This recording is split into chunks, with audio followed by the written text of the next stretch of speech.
भारताचे माजी पंतप्रधान आणि भारतरत्न राजीव गांधी यांच्या जयंतीनिमित्त कृषी उत्पन्न बाजार समिती दर्यापूर येथे त्यांच्या प्रतिमेस पुष्पहार अर्पण करून अभिवादन करण्यात आले। यावेळी राजीव गांधी यांच्या स्मृतींना उजाळा देत सद्भावना दिवसाची शपथ घेण्यात आली। जात, धर्म, भाषा आणि प्रांत यांच्या पलीकडे जाऊन देशाची एकता व अखंडता कायम राखण्यासोबतच सामाजिक सलोखा टिकवण्यासाठी सदैव प्रयत्नशील राहण्याचा संकल्प उपस्थितांनी केला।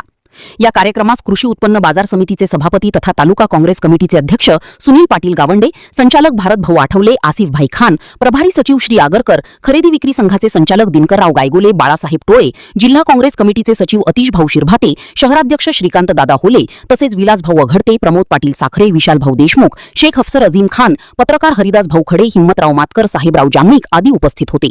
यावेळी उपस्थित मान्यवरांनी राजीव गांधी यांच्या आधुनिक भारताच्या उभारणीतील योगदानाचे स्मरण करून त्यांच्या विचारांना अभिवादन केले।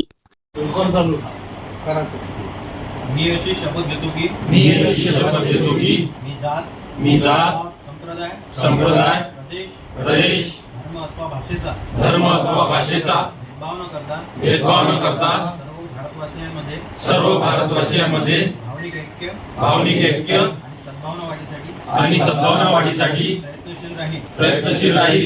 मी अशी प्रतिज्ञा करतो की हिंसेला थारा न देता सर्व प्रकारचे मतभेद वाटाघाटी आणि